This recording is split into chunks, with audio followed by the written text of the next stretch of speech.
पूर्ण परमात्मा पाप कर्म दंड को भी काट सकता है। अभी तक जिस भी संत व महापुरुष से मिले उन्होंने यही बताया कि पाप कर्म फल भोगने से ही समाप्त होगा। वो प्रभु कौन है जो पाप कर्म को काट देता है, वो काल के बंधन से छुड़वा देता है। उसका क्या नाम है, पूजा की विधि क्या है? कृपया अवश्य सुनिए जगत गुरु तत्वदर्शी संत रामपाल जी महाराज के अमृत वचन।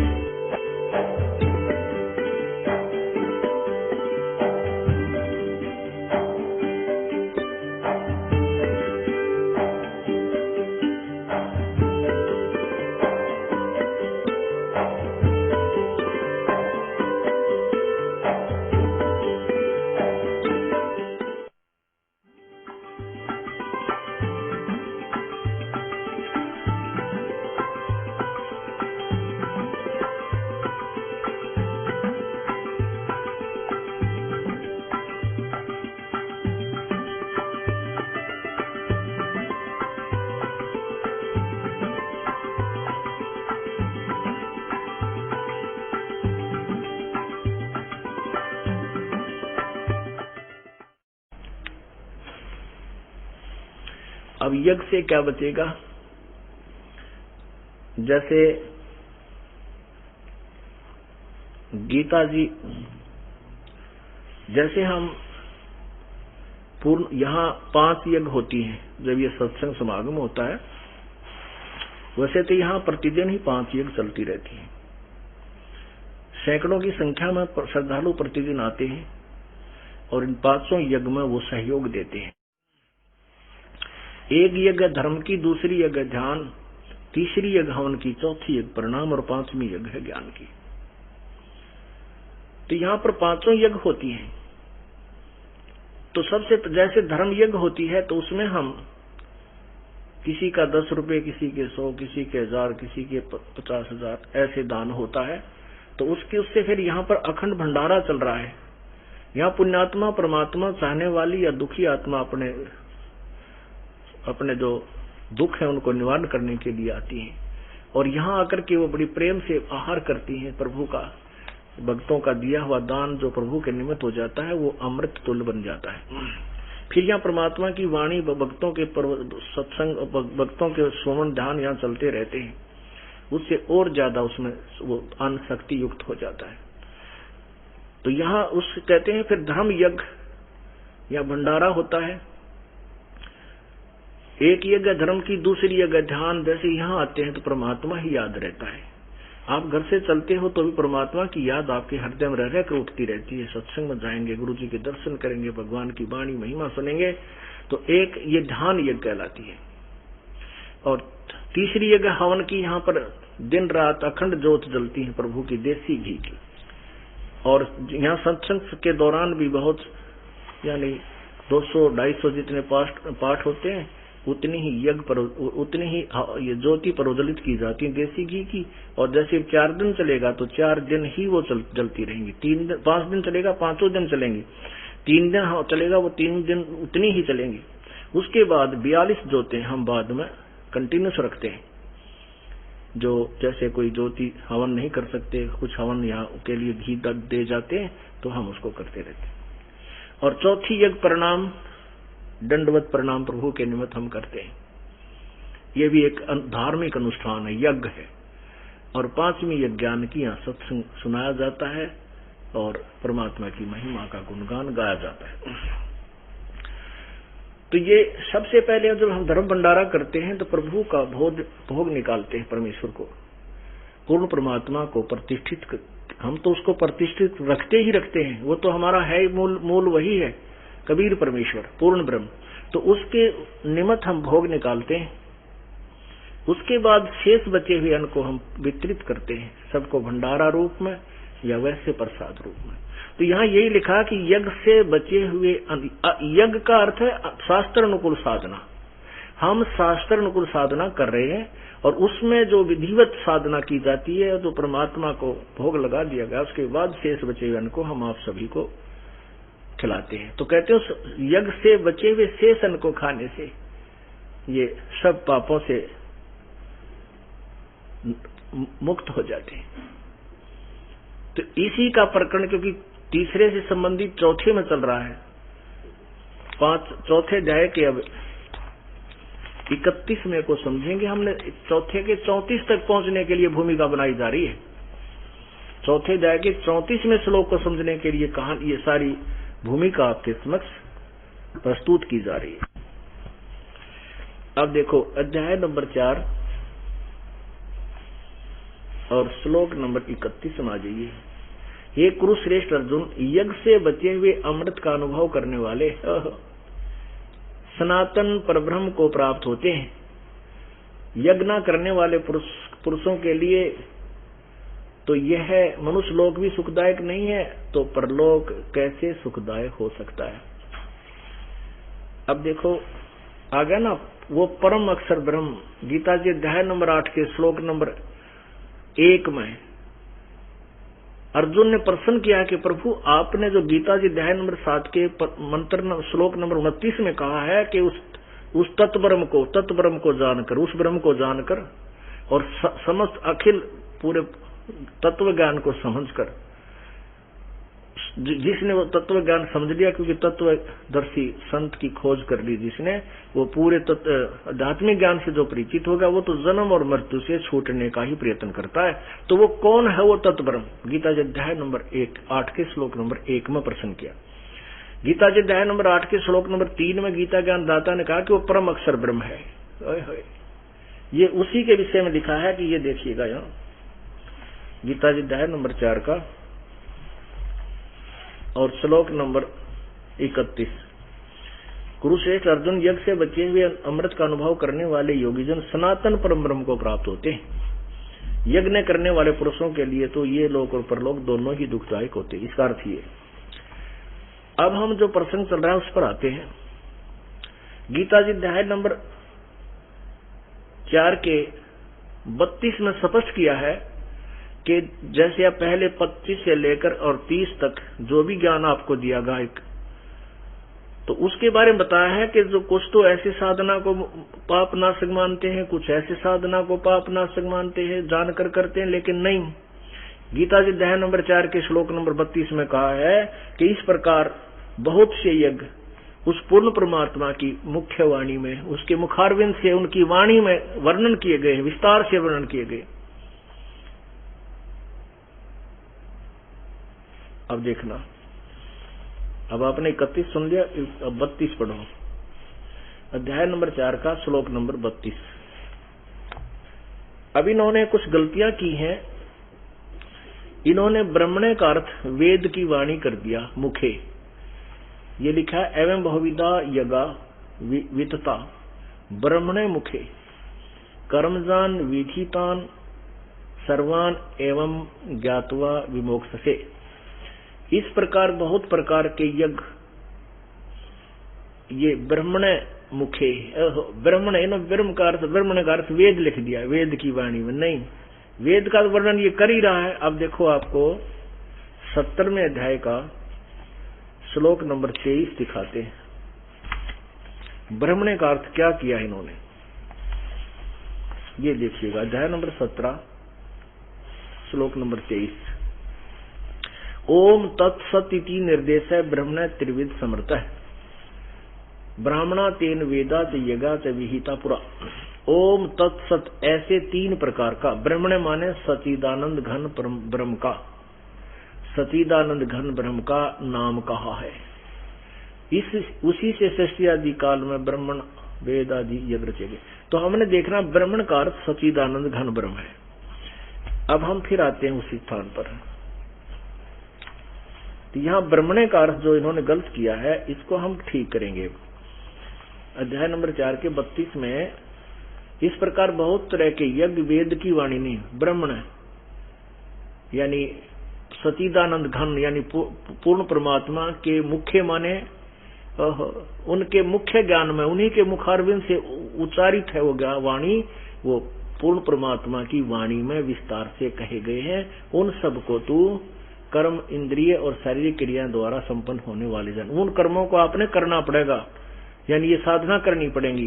भक्ति जैसे दान धर्म, इन इस प्रकार तत्व से जानकर तू उनके अनुष्ठान द्वारा तू कर्म बंधन से सर्वथा मुक्त हो जाएगा।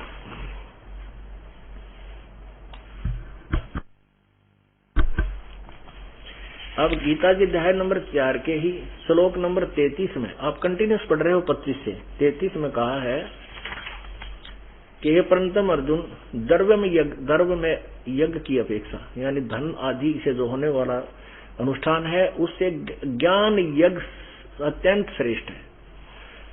यौन मात्र संपूर्ण कर्म ज्ञान में समाप्त हो जाते हैं। अब इसका भावार्थ सुनो कि अर्जुन जैसे तू वैसे ही जो कोई किसी साधना को करते हैं कोई धन से होने वाले, क्योंकि जैसे भंडारा है हवन है ये धन से होते हैं, द्रव्य से होते हैं। कहते हैं इस यज्ञ को करने से पहले तू अपना ज्ञान समझ, और ज्ञान समझने के बाद तेरे ये जो बिना मतलब के अर्थ जो भ्रमणा भटकना है वो सभी अननेसेसरी जो वर्क है पूजा के, अननेसेसरी जो कर्म है वो सारे समाप्त हो जाएंगे। ज्ञान सबसे श्रेष्ठ है।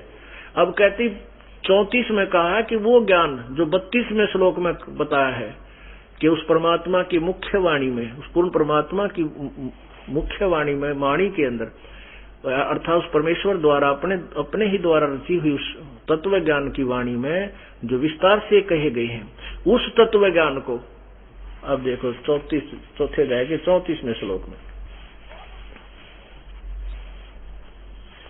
ये 34वां, यदि यहां हो गए धर्म यज्ञ की अपेक्षा ज्ञान यज्ञ श्रेष्ठ है।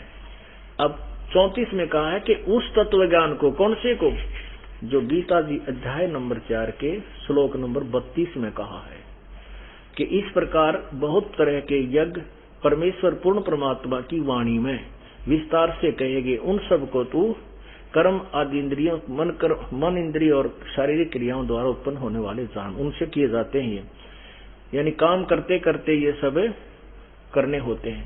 इस प्रकार तत्व से जानकर तू सर्वथा मुक्त हो जाएगा। तो उसी के बारे में अब कहा है 34 में कि उस तत्व ज्ञान को तू तत्वदर्शी ज्ञानियों के पास जाकर समझ, उनको भली भांति दंडवत प्रणाम करने से, उनकी सेवा करने से और कपट छोड़कर सरलता पूर्वक प्रश्न करने से वे परमात्म तत्व को तत्वदर्शनी जानने वाले यानी तत्वदर्शी संत महात्मा ज्ञानी तुझे उस तत्व ज्ञान का उपदेश करेंगे। अब आपको हम कहां लाना चाहते थे, तत्वदर्शी संत कैसा होता है। अब ये बताया है कि वो, अब गीता जी अध्याय नंबर 15 के प्रथम मंत्र में कहा है कि वो तत्वदर्शी संत की पहचान बताई, जैसा कि आपको अभी बताया। ऊपर को जड़ वाला, नीचे को तीनों गुण रूपी शाखा वाला, ये उल्टा लटका हुआ संसार रूपी पीपल का वृक्ष है, और इसके सर्वांग सभी भागों को जो तत्व जो जानता है वो तत्व से जो जानता है सवेदवित, वो तत्वदर्शी संत है। गीता जी अध्याय नंबर 4 के श्लोक नंबर 15 के श्लोक नंबर 4 में कहा कि उसके पश्चात जब तुझे तत्वदर्शी संत मिल जाए, उसके पश्चात उस परम पद, उस परमेश्वर के परम पद की खोज करनी चाहिए। ये देखिए, अब चौथा में आ जाते हैं हम, अध्याय नंबर 15 का ही श्लोक नंबर 4। इसमें लिखा है, इसमें चलो थोड़े से दोनों तीनों पढ़ा देते हैं आपको, बुद्धिमान लोग हैं शीघ्र पढ़ जाएंगे। ये तो 1 नंबर आपको सुना 15वें अध्याय का। आदि पुरुष परमेश्वर मूल वाले और अधः शाखम नीचे को शाखा वाले संसार रूपी पीपल के वृक्ष को अविनाशी कहते हैं। वेद इसके पत्ते, ये अनुवाद ठीक नहीं किया है, फिर भी इस संसार रूपी वृक्ष को जो पुरुष, जो साधक, जो संत मूल सहित यानी जड़ से लेकर सब पार्टों सहित जानता है, सभी भागों से जानता, वह है वेद के तात्पर्य को जानने वाला, वह तत्वदर्शी संत है। फिर क्या बताया है कि इस संसार रूपी वृक्ष तीनों गुण रूपी, रजगुण ब्रह्मा, सतगुण विष्णु, तमगुण रूपी जल से बढ़ी हुई विषय पर वाला, विषय भोग रूप कोपल वाली देवत्रय रूपी शाखाएं, विषय पर वाला शाखा, ये तीनों गुण रूपी शाखा है। नीचे और ऊपर सर्वत्र नहीं है, केवल नीचे ऊपर पाताल लोक में, ऊपर स्वर्ग लोक में फैली हुई। और मनुष्य लोक में ये कर्मों के बंधन में, कर्मानुसार बंधन बांधने वाली ये मुख्य कारण है। मूलानी कर्मानुबंधनी मूल्यानी, जड़ें भी नीचे और ऊपर, सभी लोकों में नहीं, ऊपर और नीचे फैली हुई है। आगे देखो तीसरे में, इस संसार वर्ष का स्वरूप जैसा कहा है वैसा यहाँ विचार काल में नहीं है। गीता ज्ञानदाता कहता है कि वास्तविक में जो इसका विस्तृत वर्णन है वो मैं नहीं जानता, तेरे मेरे विचार काल में, तेरे मेरे इस गीता जी के डिस्कशन में मैं तुझे पूर्ण रूप से नहीं बता सकता, क्योंकि मुझे इसके आदि और अंत का ज्ञान नहीं है। ये देखिए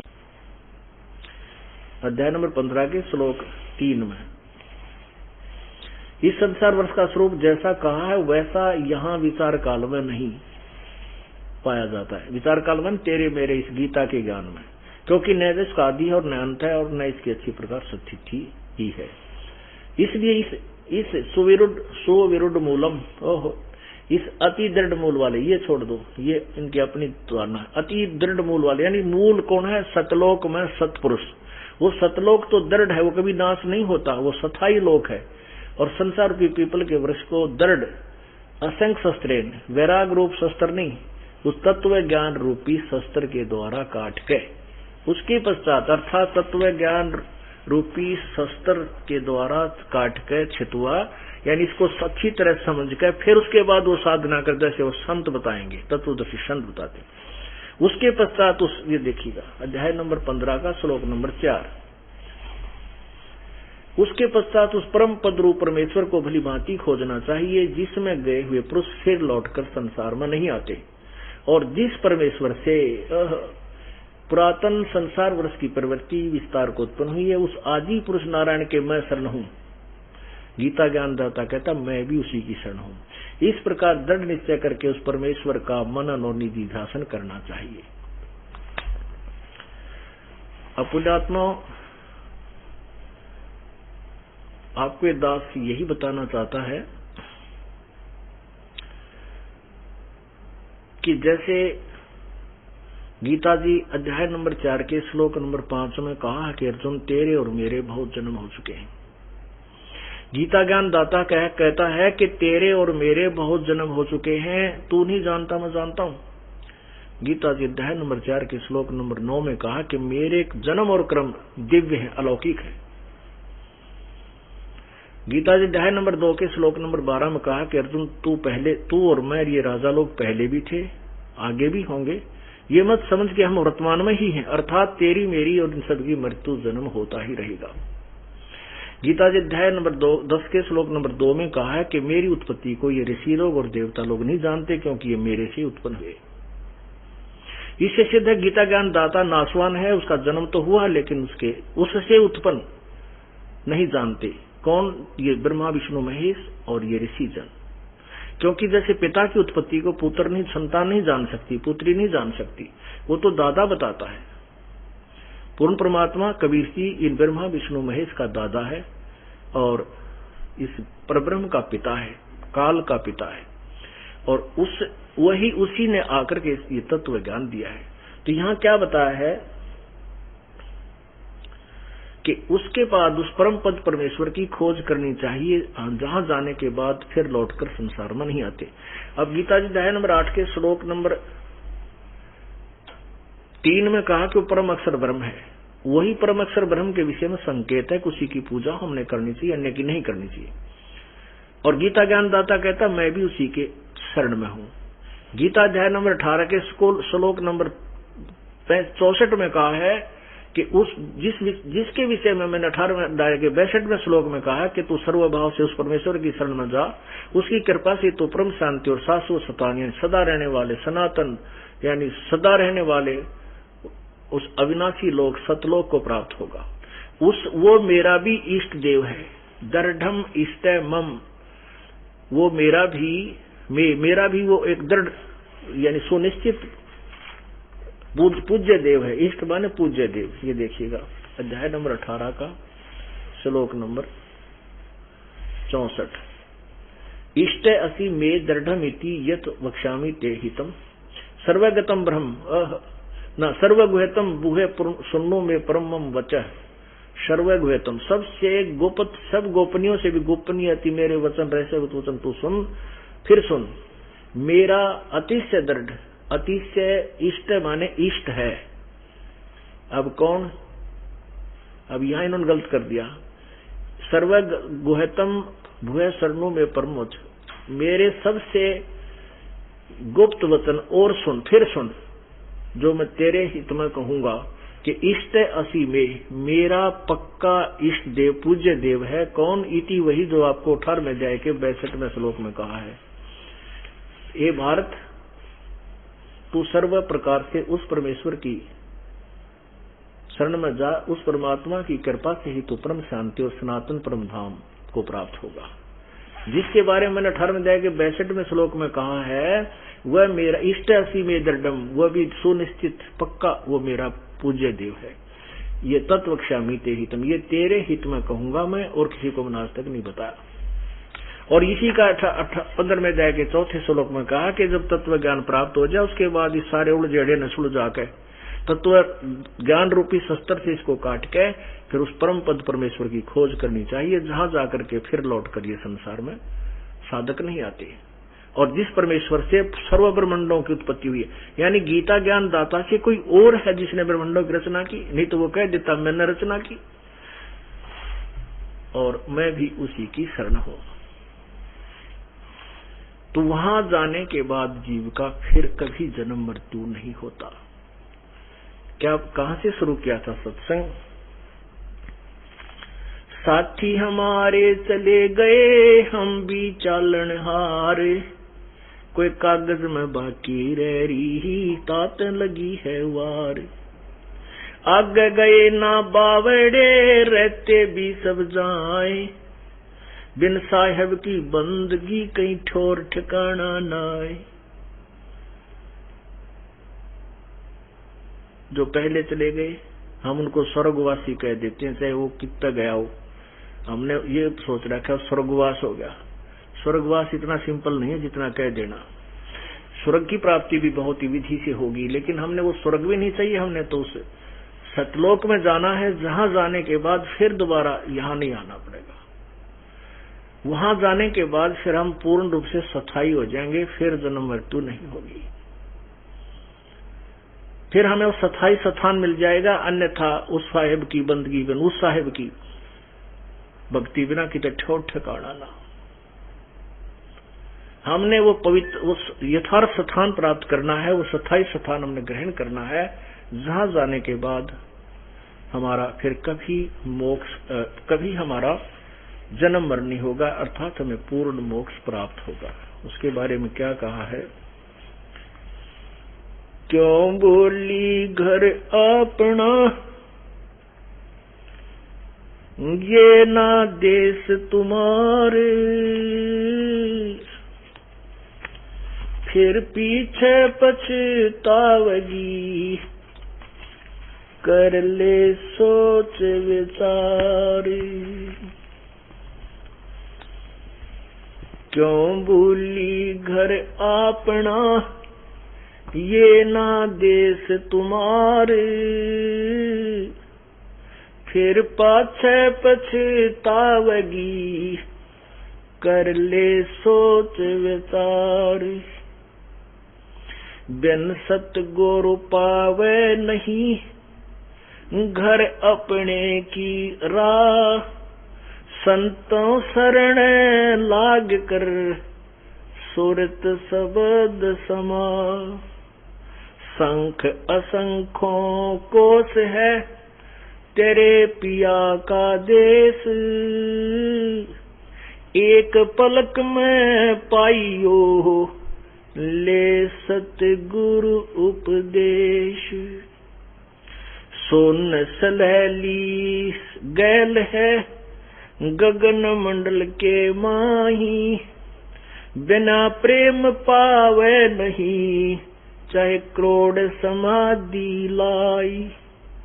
नितानंद लोला के, चढ़ो महल मंझारे, बहुर न भव जल आइयो, ये सपना संसारी। होले सुहागन सुरता चारे मालिक घर जाना है तू तो होले सुहागन सुरता चारे मालिक घर जाना है तू तो तेरा सोन से खर बर तारे मालिक घर हे तेरा सोन से खर घर बार मालिक घर नाले धोले ओढ़ पैर लेकर 16 श्रृंगार नाले धोले ओढ़ पैर ले कर 16 श्रृंगार आज नहीं तय तड़के परसों आवेंगे तेरे लनियार मालिक घर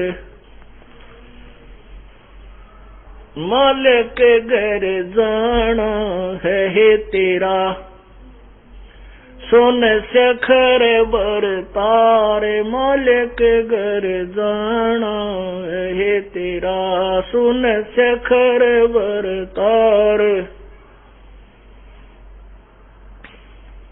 तेरे साथ की कितनी जाली तू क्यों लारी वार तेरे साथ की कितनी जाली तू क्यों लारी वार गुड़िया खेलत जन्म गवाया लाया है नहीं ये चारे मालिक घर जाना है तू तो होले सुहागन सुरता चार है तेरा सोन से खर बर तारे मालिक घर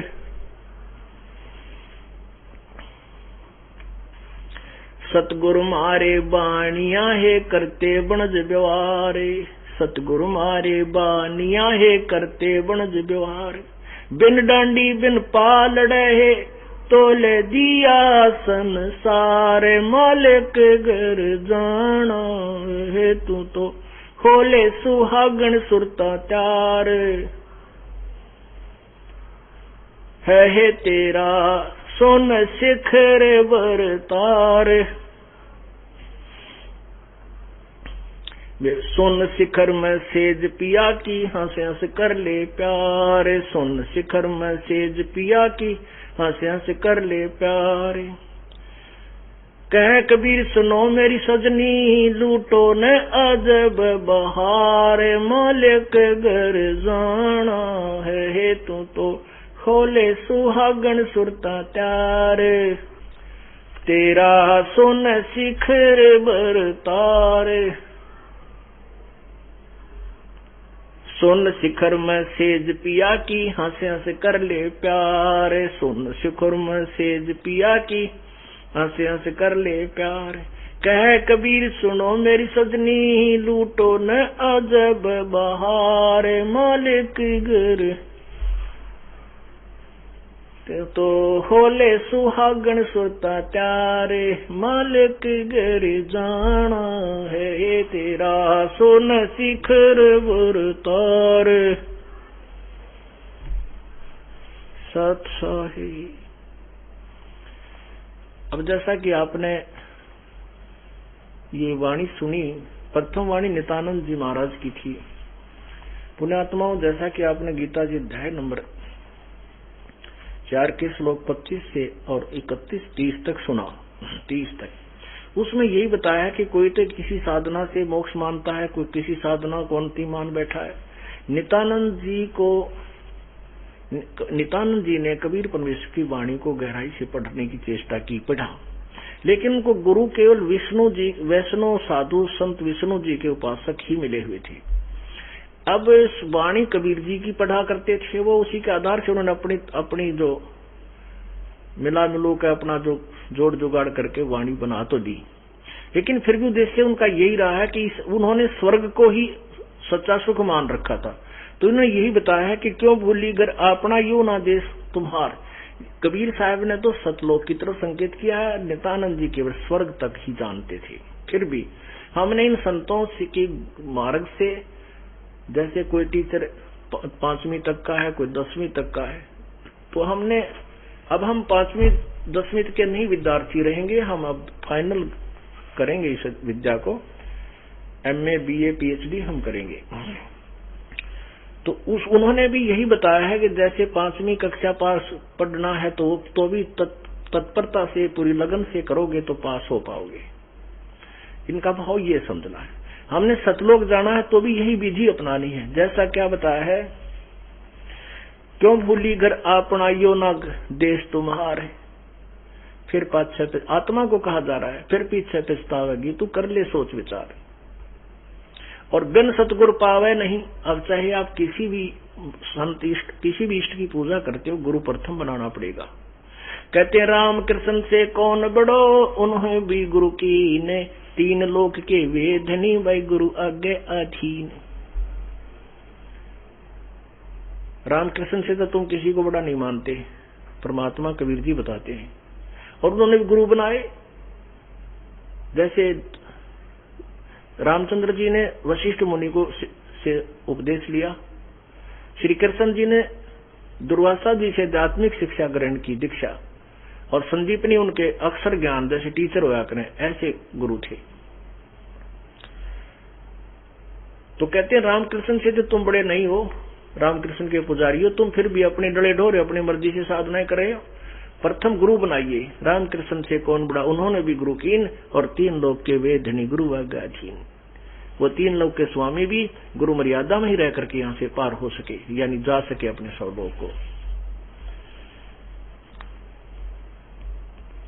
फिर क्या बताते हैं, बिन सतगुर पावे नहीं घर अपने की रहा, और संतों शरण लाग के तो सुरत शब्द समा। परम संत के पास जाइए, तत्वदर्शी संत के पास जाइए, फिर वो जो मंत्र दे तो उस मंत्र का रगड़ा लगा दे।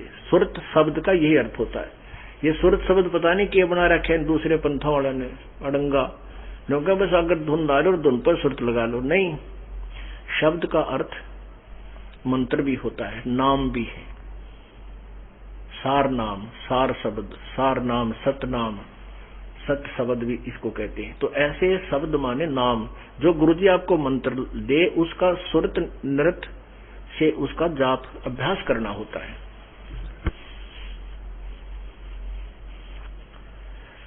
आगे बताया है कि इसने तो लिखा शंख शंखों को सैतरे पति का पिया का देश, क्योंकि इसको ज्ञान तो था ही नहीं। नित्यानंद जी को भी ये भी ऐसे भोली आत्मा जिसे गुरु का फंस गए, अपना लगे रहे। परमात्मा लिखा है 16 शंख पर हमरा तकिया गगन मंडल के जिंदा, हुक्म हिसाबी हम चल आए काटन यम का फंदा। 16 शंख कोश पर हमारा स्थान है, यथार्थ स्थान है, और वहां से हम यहाँ के पुण्य आत्माओं के काल के फंद को काटने के लिए, बंधन को काटने के लिए यहाँ पर आए 16 शंख कोश से। 16 शंख पर हमरा तकिया हम गगन मंडल के जिंदा, हुक्म हिसाबी हम चल आए काटन यम का फंदा। काल का बंधन काटने के लिए हम आए 16 शंख को से। लेकिन ये इनकी अनुभव नहीं है, सुनी सुना एक दूसरे के जोड़ कर, जैसे रागनी गानी है इधर की उधर जोड़ कर बढ़िया रागनी बना देते हैं। लेकिन नित्यानंद जी ने कहा शंख शंखों को से नहीं, परमात्मा ने गिण के दे रखे हैं 16 शंख कोश पे। हमरा तकिया हमारा स्थान है, हम गगन मंडल के जिंदा, हम आकाश में घूमने वाले हैं, यहाँ तक के खाने वाले नहीं है जैसे यहाँ गांव गांव में मांगते फिरे, हम ये महात्मा नहीं है। और हुक्म हिसाबी हम चल आए काटन यम का फंदा।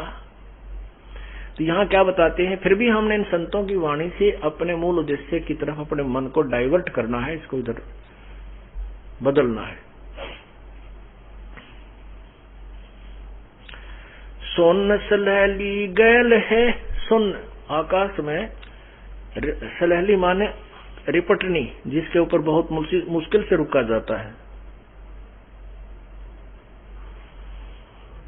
गगन मंडल के माही बिना प्रेम पावे नहीं, चाहे करोड़ समाधि लाए। अब यही परमात्मा भी कहते हैं,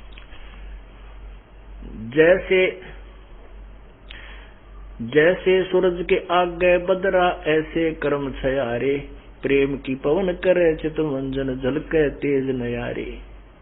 जैसे सूर्य के सामने बादल आ जाते हैं और बादल आगे सामने आ जाने से अंधेरा छा जाता, सूर्य अदृश्य हो जाता, अव्यक्त हो जाता है। उन बादलों को पवन हवा चलती है तेज, इधर उधर उनको बखेर देती है और प्रकाश सूर्य का स्पष्ट नजर आता है। वो अव्यक्त सूर्य हमें सामने हो जाता है, साक्षात्कार होता है। कैसे? जैसे सूरज के आगे बदरा, ऐसे कर्म से यारे, प्रेम की पवन करे चित मंजन झलक तेज नयारे। परमात्मा में जब आपका प्यार जागृत होगा, रोम रोम आपके करनान लग जाएंगे, इसके अंदर खड़े हो जाया करेंगे, प्रभु की वाणी सुनकर आंखों से आंसू बहने लग जाएंगी। तो ये प्रेम की पवन चल पड़ी और बीच में जो पाप रूपी कर्मों की बादल छाए हैं, इस प्रेम रूपी पवन से ये छिन्न भिन्न हो जाएंगे। जैसे सूरज के आगे बदरा, ऐसे कर्म छयारे, प्रेम की पवन करे चित मंदन झलके तेज नयारे। ऐसा ही यहाँ बताया जा रहा है कि बिना प्रेम पावे नीचे क्रोध समाधि ला।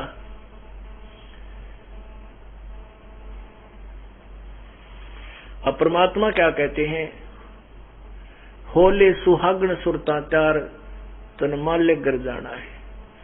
अब देखो, जिस लड़की का ब्याह नहीं हुआ वह तो कुंवारी होगी, सुहागन नहीं हुई,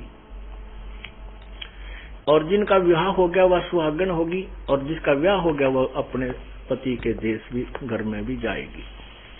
तो उसको फिर तैयारी करनी होती है, जाने से पहले उसको लगन लग जाती है, मैं के सामान तैयार करूं, कि क्या क्या आइटम मुझे चाहिएंगे जो वो आवश्यक है वहां ले जाने के लिए। तो उसको चिंता बन जाती है और घर वाले उसका सहयोग देना प्रारंभ कर देते हैं। होले सुहागन सुरता आत्मा, त्यार तुझे अपने परमात्मा के घर जाना है, और तेरा सुन शिखर बरतार, तनमाल्य घर जाना। सुन शिखर यानी सबसे आखिर में, शिखर में, टॉप मोस्ट प्लेस पे, वहां तेरे पति का घर है, सतलोक में। फिर क्या बताते हैं कि नाले धोले ओढ़ पैर लेकर 16 श्रृंगार। नहाना क्या है? सत्संग रूपी दरिया में आकर के अपने अंतःकरण के मैल को साफ करना है। और क्या 16 श्रृंगार क्या होते हैं? जैसे शील, संतोष, विवेक, अक्षमा, भाव, भक्ति, और साथ में 10 धा भक्ति। ये कुल मिलाकर तेरे 16 श्रृंगार होंगे, क्योंकि पति को वही लड़की अच्छी लगती है जो अपना स्वरूप श्रृंगार के चलती है। ऐसे ही परमात्मा को हम तभी अच्छे लगेंगे जब ये हमारे ऊपर सब गहने होंगे, शील, संतोष, विवेक, अक्षमा, आधीनी, नम्रता, दान का भाव। तो वो ये हमारे गहने हैं भक्त आत्मा के। तो ये आभूषण हमने पहन रखे हैं या डाल रखे हैं, ग्रहण कर रखे हैं, तो परमात्मा ने हम प्यारी आत्मा लगेंगी। आज नहीं तो तड़के परसों यानी कल परसों तेरे आवेंगे लनिहार, कभी भी तेरी मृत्यु हो सकती है। अर्थात तेरे कोई लेने के लिए वो यमदूत आएंगे, अगर तू सत साधना करेगी तो लेने के लिए प्रभु आएंगे। कहते हैं तेरे साथ की कितनी जारी तो क्यों नारी वार, और गुड़िया खेल जन्म को आदिया तने लाया नहीं विचार। जैसे पहले हम जब छोटे छोटे थे उस समय क्या होता था, वैसे तो गांव में अब तो इतना नहीं रहा, पहले ये बेटियां पढ़ा नहीं करती थी, लड़के भी बहुत कम ही पढ़ा करते थे। तो ये लड़कियां जब तक खेतों में सहयोग देने का काम में सहयोग देने योग्य नहीं होती, बालक सी होती थी, तो अपने खेल में लगी रहती थी। तो वो सुनती थी कथाएं, अब लोकवेद सुनती रहती थी। जैसे लड़की का जो जवान लड़की हो जाती थी तो उसके कपड़े बनवाया करते थे, दूसर बोला करते उसको, दहेज कहो। तो उसको दहेज बनाते थे, तो उसमें काकी ताई दादी कहा करती कि उन्होंने बताया है 40 तगलियां की हैं, 20 पछलियां की। 40 कपड़े यानी अगलियों की, 20 पछलियां की। किस तरह होया करे पता नहीं इतना तुमने। तो उसको वो बनाती थी वो। तो वो लड़की जो उनके गारमेंट टेलर लड़की जो विवाह हो चुकी थी, जिसको भेजना था, दहेज बनाया जाता, उसके कपड़े सीलन आया करते घर पे। तो उनके छोटे छोटे कपड़ों के टुकड़े वह छोटी सी बेटी जो होती थी 8-7 वर्ष की, 5-6 साल की, तो तो वो क्या करती, उन टुकड़ों को इकट्ठा करके वो सुने सुनाए ज्ञान से रख लेती थी। ये 20 टुकड़े काट करने बोले ये अगलियां की, पछलियां की, 40 टुकड़े नारे दड़ी, ये अगलियां की तील कपड़े यानी सूट, और गठड़ी बांध के और पांडर रख लेती है एकांत में अपने लोगों का। उसमें से कोई दूसरा भाई बहन 2-4 उसके चीथड़े निकाल लेता, वो इतनी कितनी कत्तर सी, तो वह रो और पा पीटा है, मेरे 40 थे 5 कोई ना, रो बुरी तरह। तो उसे कोई भाई बहन बड़ा या माता चाचा ताऊ पूछे बेटी क्यों रो रही है, वह रो और बुरी तरह सांस नहीं ले रही, अन्यों का मेरी तील काट ली, तील निकाल ली, मेरे सूट निकाल लिए, वो इन चीथड़े ने सूट मान रही है। तो ऐसे ही जब उस वह बेटी बड़ी हो जाती है, उसकी शादी हो जाती है, फिर वह गुड्डा गुड़िया तो नहीं खेल रहे, वो उस खेल को नहीं खेल सकती जिसको पहले सच्चा मानकर रो रही थी, बुरा हाल कर रही थी, उनको इतने इतने चीथड़ों को वो सूट मानती थी। ऐसे ही जब तक हमें तत्व ज्ञान नहीं है तब तक हम यहीं के संतान और संपत्ति रूपी खिलौनों से खेल रहे हैं, गुड़िया रूप वाला खेल खेल रहे हैं। जब हमें पूर्ण ज्ञान हो जाएगा फिर इसको हम नहीं खेल सकते।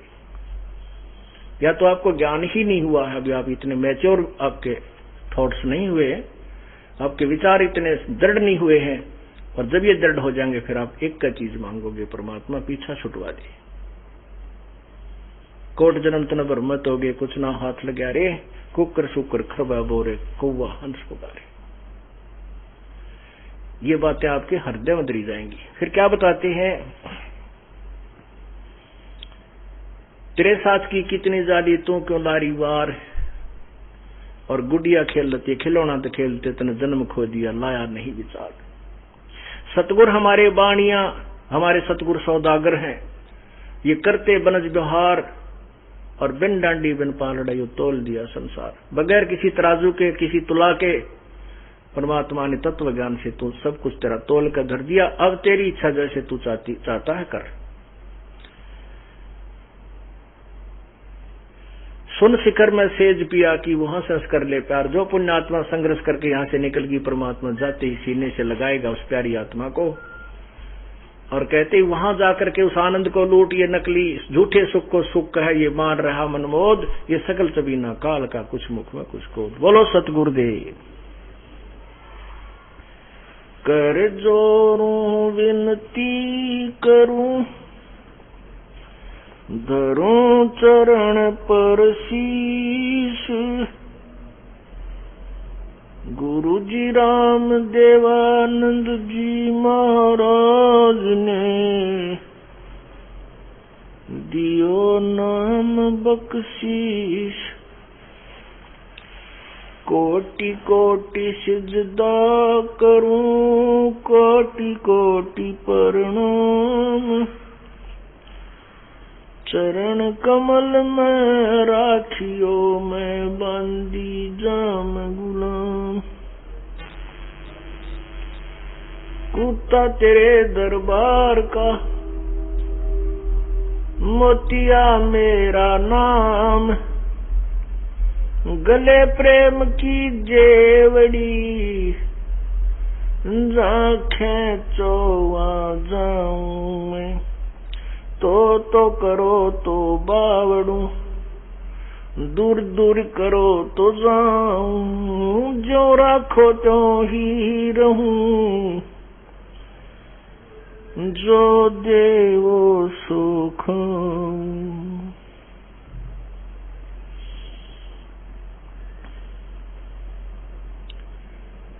जय इब के सतगुरु मिले, सब दुख आँखों रोए, चरणों ऊपर शीश धरूं, कहूं जो कहनी हो, कबीर गुरु जी मिलेंगे, पूछेंगे कुशलात, आद अंत की सब कहूं, अपने दिल की बात, गुरु जी तुम ना भूलियो, चाहे लाख लोग मिल जाएं, हमसे तुमको बहुत है, तुमसे हमको ना, तुम्हारे बिसारे क्या बने, मैं किसकी शरण में जाऊं। शिव वृंश मुनि नारदा, तिनके हृदय न समाऊं। अब गुण किए तो बहुत किए, करत न मनी हारी। बावे बंदा बख्श दियो, बावे गर्दन उतारे। अब गुण मेरे बाप जी, बख्शो गरीब नवाज। जो मैं पूत कपूत हूँ, बौर पिता को लाज। मैं अपराधी जन्म का, नक्शक भरे विकार। तुम दाता दुख भंजना, मेरी करो संभारे।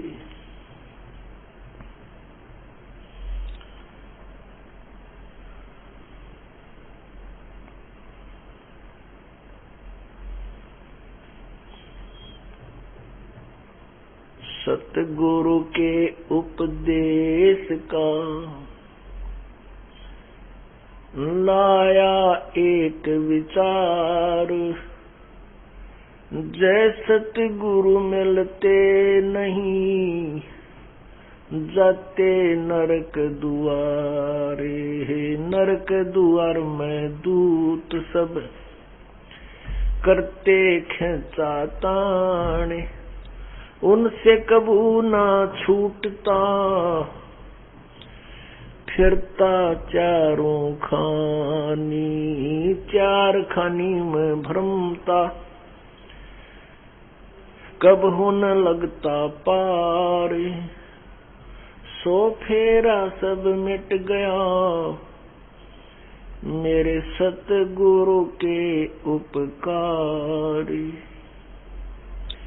सात समुद्र की मसी करूं, लेखनी करूं बन राय। धरती का कागज करूं, गुरु गुण लिखो न जाए। गुरु मानुष कर जानते, ते नर कहिए अंध। गुरु मानुष कर जानते, ते नर कहिए अंध। ओए दुखी संसार में, आगे यम के फंद।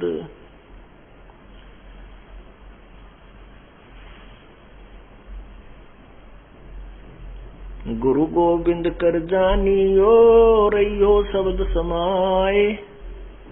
मिले तो दंडवत बंदेगी, नहीं पल पल ध्यान लगावे।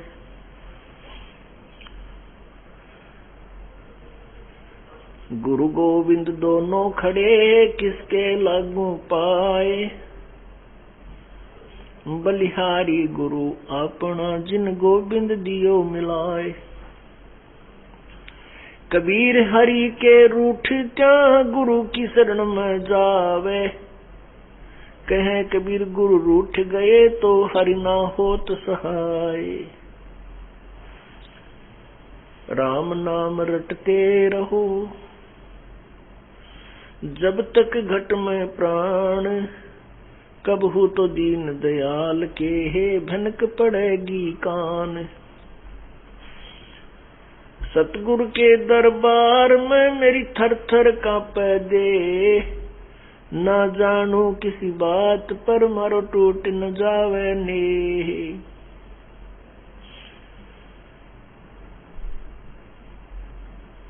लूट सको तो लूटियो, राम नाम की लूटी। पीछे फिर पछताओगे, प्राण जाएंगे छूट।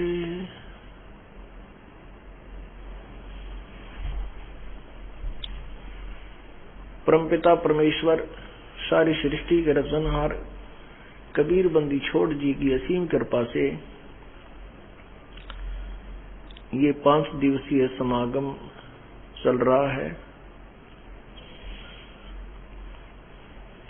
ये समागम किस उपलक्ष्य में चल रहा है? फाल्गुन द्वादशी। फाल्गुन द्वादशी विक्रमी संवत 1784 सन 1727 को पूर्ण परमात्मा कबीर देव अल्लाहु अकबर एक जिंदा महात्मा के रूप में संत गरीबदास जी 10 वर्षीय बालक संत गरीबदास जी को गांव छुड़ानी जिला झज्जर हरियाणा प्रांत के अंदर खेतों में जंगल में सशरीर आकर के मिले थे।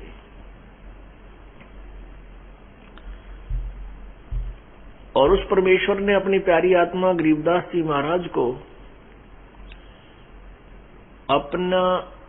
अपने लोक का तथा अन्य 21 ब्रह्मांड 7 संग ब्रह्मांडों का विशेष विवेचन दिया था, आंखों दिखाया था।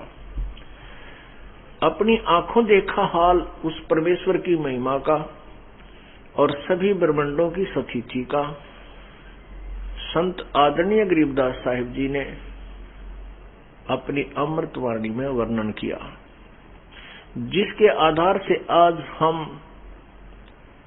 उस परमेश्वर को पहचान सके। काल भगवान ने, जो 21 ब्रह्मांड का स्वामी है, जो ब्रह्मा विष्णु महेश का पिता है, इसने परमात्मा का अस्तित्व बिल्कुल समाप्त कर रखा था, यथार्थ भक्ति मार्ग को नष्ट कर रखा था। स्वयं परमेश्वर आते हैं, इस तत्व ज्ञान को आप ही प्रचार करते हैं। अपने द्वारा रची हुई सृष्टि को खुद ही बता सकता है, अन्य केवल अटकल लगा सकते हैं। वो अटकलें पहले लगाई जा चुकी थी, जैसे पुराणों में जिन्होंने वेदों को ढंग से नहीं समझा, पुराणों में अपनी दंत कथाएं कहीं कहीं की ईंट कहीं का रोड़ा लगा रखा था। ऐसे ही अन्य पंथों वालों ने भी अपनी अपनी अटकल से सृष्टि रचना के विषय में जानकारी दी हुई थी, जो बिल्कुल अपूर्ण थी, व्यर्थ थी।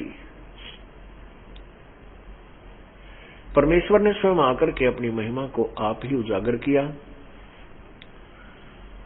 वो परमात्मा स्वयं आते हैं या अपनी किसी प्यारी आत्मा को अपनी शक्ति से इसको तत्व ज्ञान प्रदान कर देते हैं, जिसके आधार से फिर वो प्यारी आत्मा परमेश्वर की रजा से ही उसकी महिमा का गुणगान कर सकती है और करती है। और उसके कारण फिर बहुत सी पुण्यात्माएं परमात्मा को पहचान जाती हैं, अपना कल्याण करा देती हैं।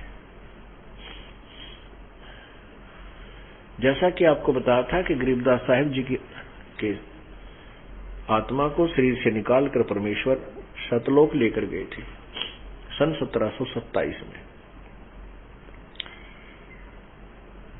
और उस समय उनको ऊपर की सब महिमा, सब लोकों का विवरण अपनी आंखों गरीबदास साहिब जी को अपनी आंखों से दिखाया था, फिर वापस उनको शरीर में छोड़ दिया था। फिर गरीबदास साहिब जी ने अपनी महिमा का, परमेश्वर की महिमा का एक कलम तोड़ विवेचन दिया है।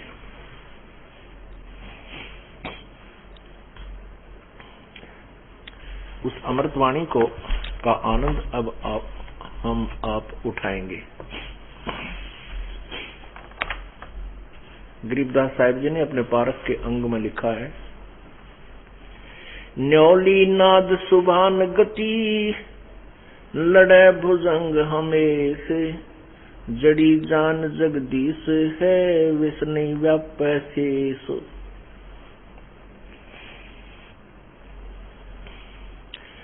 हंस गवन करते नहीं मान सरोवर छाड़, कौवा उड़ उड़ जाते हैं खाते मांसाहार। हंस दशा तो साधु है सरोवर है सत्संग। मुक्ता हलबानी चोगे चढ़त नवेला रंग। दर्श परस नहीं अंतरा रोमी वस्त्र बीच। पारस लोहा एक डिग पलटत नहीं अबीच।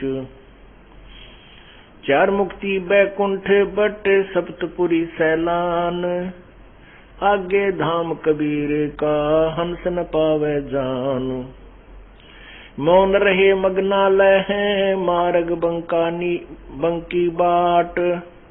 सुन शिखर गढ़ सोरंग है कर सतगुर से साट। ग्रिपल से तीपल ना मैले भौ मिले नहीं भौ। बिस्तकिया महबूब का परमेश्वर की सौ। ग्रीब तुम बादल में बैचला बाहर भीतर नीर। पानी से पाला भया एक सिंध है नीर। रिंचक नाम निनावे है सुरत नृत्य के मध्य। हद्दी भूले हद में बेहद्दी बेहद। लोर लहर उठे सदा कारी गटा सफेद। ब्रह्मा अक्षर क्या लिखे भीगे चारों वेद। काया काशी मन मगहर दोहों के मध्य कबीर। काशी तज मगहर गया पाया नहीं शरीर। काया काशी मन मगहर अरस कुरस बीच मुकाम। जहाँ जुलाहे घर किया आज अंत विश्राम। ग्रीव सवेत वर्ण शुभ रंग है नगरी अकल अमान। तन मन की तो गम नहीं निज मन का स्थान। निज मन ऊपर ब्रह्म पद राग रूप रघुवीर। दूजे की तो गम नहीं तावा मैल कबीर।